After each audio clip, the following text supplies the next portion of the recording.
Have you ever walked away from a conversation feeling like you were slightly out of sync? Not awkward, not incapable, just misaligned. You understood everything, maybe even too much, but somehow you still felt separate. There's a quiet pattern that doesn't get talked about enough.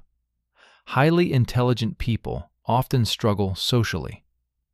Not because they lack skills, not because they're arrogant, and not because they think they're better than anyone, but because their brains process differently. Let's slow this down. Intelligence, especially analytical or abstract intelligence, often comes with deeper processing, more pattern recognition, more future projection, more second-order thinking. In simple terms, while someone says one sentence, your brain runs 5 simulations. You're not just hearing what's said, you're hearing tone shifts, inconsistencies, subtext, implications. That level of processing is powerful, but it comes with friction. Because most casual social interaction is not optimized for depth. It's optimized for bonding. Small talk isn't about information.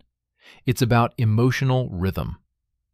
And if your mind naturally searches for structure and precision, you may experience small talk as noise. Not because you're superior, but because your brain is tuned for signal.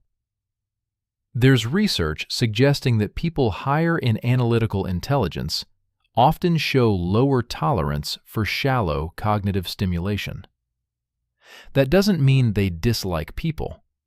It means their reward system activates differently. Now imagine being in a room where the conversation stays surface level for hours. Your brain starts to itch. You want to explore an idea, pull a thread, challenge an assumption. But socially, that can feel disruptive. So you hold back. And slowly, you begin to feel unseen. There's another layer. Highly intelligent individuals often overanalyze their own behavior. After a conversation ends, you replay it.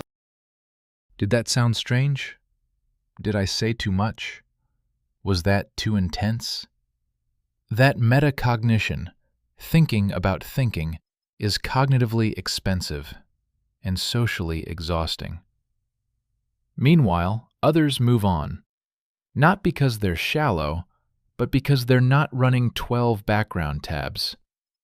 Over time, this creates a subtle distance. You feel slightly different. Not broken, just operating on a different bandwidth. There's also something called asynchronous development. In some people, cognitive growth outpaces social or emotional synchronization with peers. As a child, that might mean you understood concepts earlier than others, but emotionally, you still wanted connection. That mismatch can create isolation. You think differently, but you still need belonging. And here's the tension. Belonging requires adaptation, but too much adaptation feels like self-betrayal.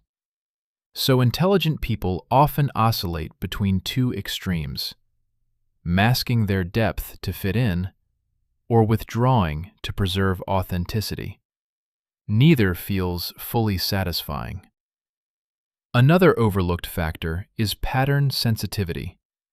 If you recognize behavioral patterns quickly, you may also notice contradictions faster. You see when someone's words don't match their actions. You detect shifts in energy. That awareness can create caution. Trust becomes analytical instead of automatic. And socially, that can look like distance. But it's actually discernment. Let's be clear. Intelligence does not doom someone socially. Many highly intelligent people are socially skilled, but when struggle appears, it often comes from mismatch, not deficiency. The environment matters.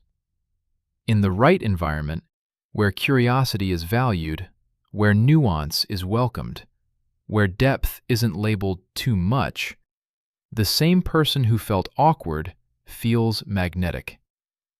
The goal isn't to dumb yourself down, and it isn't to isolate either.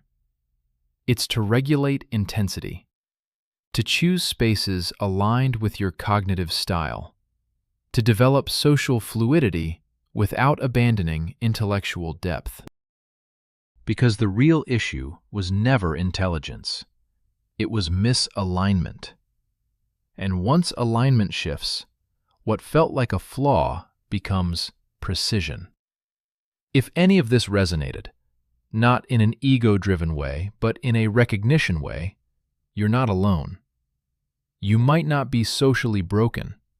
You might just be cognitively wired for depth in a world optimized for speed.